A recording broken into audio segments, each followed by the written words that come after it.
Drama serial खुदा गवाह की अगली किस्त में हम देखेंगे कि आलिया बेगम ये सच्चाई जान चुकी होती हैं कि उस दिन गार्ड ने शहरी बेगम के कहने पर उन्हें अंदर आने की इजाज़त नहीं दी थी और नाम अरीशा का लगा दिया था।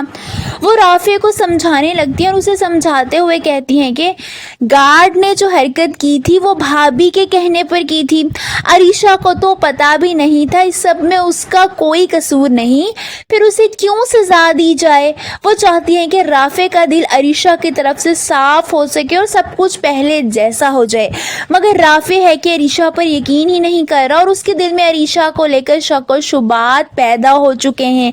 ये बात आलिया बेगम को बहुत ज़्यादा चुभती है। राफे अपनी माँ से कहता है कि अम्मी, ताई अम्मी ने हमें धोखा दिया है, हमारा घर बर्बाद किया है, तो उनकी बेटी हमें क्यों नहीं धोखा दे सकती।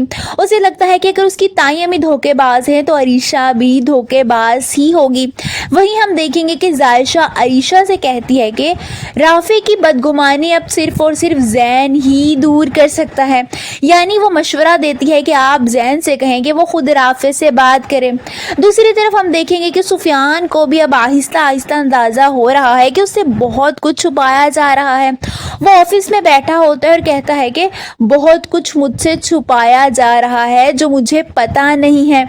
दूसरी तरफ शहरी बेगम जैन के ऑफिस जाती है और उसके ऑफिस जाकर उसे कहती हैं कि मैं तो यही चाहती थी कि तुम और अरीशा एक हो जाओ, फिर उसे चोरी छुपे घर से भगाने की क्या ज़रूरत थी।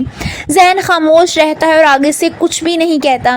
वहीं अरीशा जैन को लेकर आती है ताकि राफे से मिलवा सके। वो दरवाज़ा बजाती है, जब राफे दरवाज़ा खोलता है सामने जैन और अरीशा को देखकर उसे गुस्सा आ जाता है।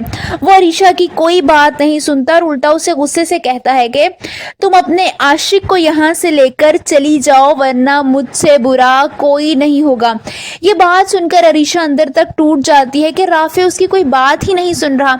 आप सबको क्या लगता है, क्या अरीशा बगैर कोई बात किए ही चली जाएगी या सारा सच राफे के सामने आ जाएगा, और क्या राफे अरीशा की बात पर यकीन करेगा? कमेंट्स में अपनी राय का इजहार जरूर कीजिए।